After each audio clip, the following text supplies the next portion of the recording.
Most structural engineers think statics is just a uni subject that you pass and forget, but it's actually a cheat code you can use on real projects. So in this video, I'll show you how cantilevers are one of the easiest places to use simple statics to your advantage and become a better designer. If you look at this level of a building and we check deflections, you can see that it's deflecting around 17 mil, 16.5 mil. Now imagine you are in a meeting with the architect and the client.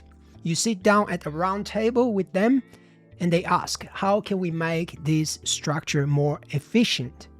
Most of the time, your best answer is to play with the structural layout. And you can only do that if you understand the basics of statics. So I've got a couple of beams here.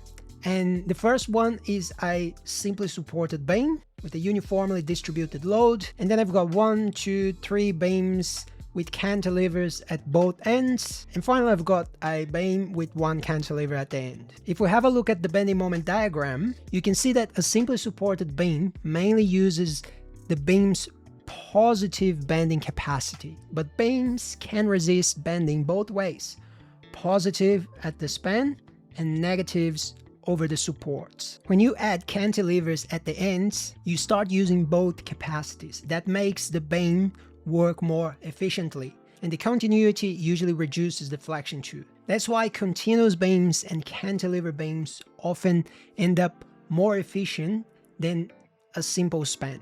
Now notice that the bending moment doesn't magically disappear from the system. It is just distributed better. So if you add 274.22 plus 38.28, you get 312.5. 159.38 plus 153.13 equals 312.5.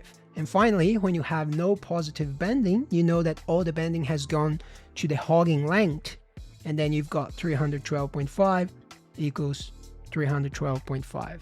The question is then, what's the most efficient layout? And intuitively, you can tell that it's the system where we use the symmetrical nature of the beam to resist both positive and negative bending. So our third case is the one where the positive bending is nearly the same as the negative bending. And you can see the deflections are also improved. We've got only 5.53 millimeters compared to 13.43 millimeters. If we use a smaller cantilever, in this case was 0.87 meters, the deflection is 11.46 millimeters, is less than the simply supported case, but not by much. But there's a point where the length of the cantilever starts to jeopardize the efficiency of the structural system because it gets too large. So in this case, the 2.5 meters cantilever gives us a deflection of 18.8 millimeters at the end of the cantilever. So what's my point with all these shenanigans? Based on these simple systems, you can now pick a good target ratio for your layouts, which is a cantilever length close to 1.75 divided by 5. So about 35% of the backspan. Will not always be able to achieve that due to architectural or site requirements, but ideally you want to aim for between 30 and 40% of the backspan. Now if we go back to our imaginary meeting with the client and the architect, we can start playing around with the layout. We can give them suggestions. We can ask questions. And if it's in the concept phase, even better, because we can assist the architect with the location of supports. Say for example that the architect told us that we cannot move these 2 corner columns, but we do have some flexibility with these 4 internal columns, and that we are able to shift them 1.5 meters in. So let's do that and see what happens.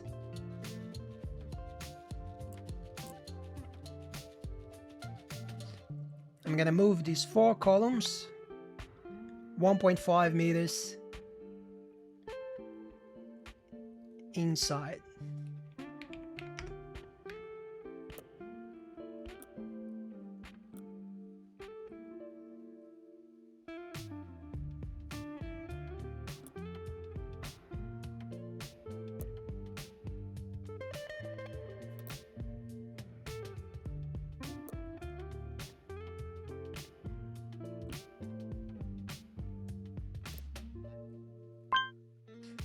Now you can see that we get a much more efficient structure. Yes, we reduce the backspan, of course, that helps a lot. But now perhaps we can reduce the size of the beams or the thickness of the slab. And as a bonus, you get a better punch and shear design because your columns are not at the edge anymore. Of course, it's not always possible to achieve the perfect layout, especially in typical floor plans where we want to maximize space. But even a slight change in the arrangement of some columns might already result in a more efficient structure. You can apply this concept to any type of building. Maybe you're designing a suspended timber framed house. If you can arrange the layout so that the bearers cantilever 35% of the backspan, that would be fantastic. Or even in some high-end houses suspended on steel columns. You can play around with the location of the supports. Even on this example here, you can see that we cantilever the ends of this modular house. And we also used cantilevers on the layout of this section.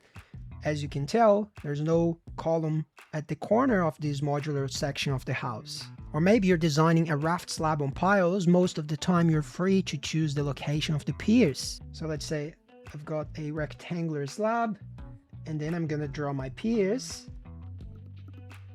So maybe instead of having this layout, I could possibly slightly push them in and achieve a smaller cantilever here at the end. And maybe I'll just leave these piers close to the edge because we might possibly have a load-bearing wall at this edge. That's fine. We don't always need to use cantilevers, but you get the point. Play around with the layout, have fun, and my goal is not to give you a layout that works in every scenario because that doesn't exist. I just want to provide you with the tools so that you can develop your own critical thinking. And then if you come across any type of building, let's say you have a weird shape, whatever it is, you're probably not going to put your columns at these locations because it's not going to be ideal. You will intuitively utilize the power of cantilevers. And you're going to place your columns sort of like this position. You're going to create a much better layout. Intuitively, you get a feel for how the structure will behave better depending where you place the columns. And this is going to be your concept design. You get a better feel for how the real life structure is going to behave. You can start analyzing. You can look at that and see, okay, so what column will be heavily loaded in this layout?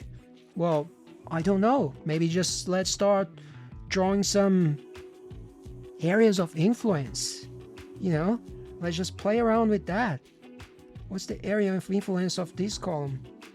These columns. And then you can see, okay, so I've got this column here. It's going to be heavily loaded. I might have big pad footings for that column. I might have more reinforcement. I might have to use a bigger column. And that's my train of thought. It doesn't need to be perfect. In fact, it looks horrendous, but it's a great start. It's a guess. And that's not only important if you are a structural engineer. It's also important if you are an architect, a building designer, or even if you're looking for a job, because this is the type of critical thinking employers look for in interviews. So take Sajintan, one of our Bang Lab members. He nailed an interview full of technical questions after months of struggling to get a job. And now he works for a company in Adelaide. He's having a good time and getting paid. He's not delivering pizzas anymore, which is kind of sad because we all love pizza. And then there's Andrea, who was working as a drafter and moved up to a position as a structural engineer. And there's a bunch more examples of people doing amazing things inside the program. So if you want to become a confident structural engineer in Australia, there's a link in the description below. Having said that, a couple of things to be aware of before using cantilevers. If you go to our second brain, loads and load combinations, if we scroll down to this example on load combination, you see that dead loads are always permanent along the entire beam. across the backspan AB and across the cantilever base C. But the live loads are variable. You might have live load across the entire beam.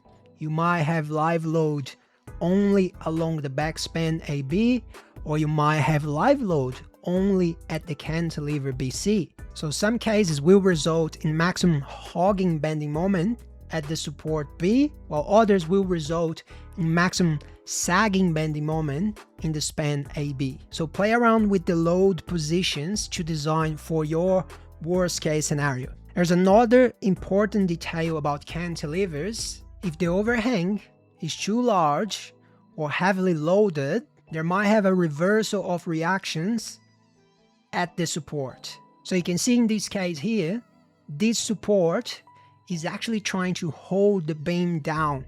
The beam wants to lift up.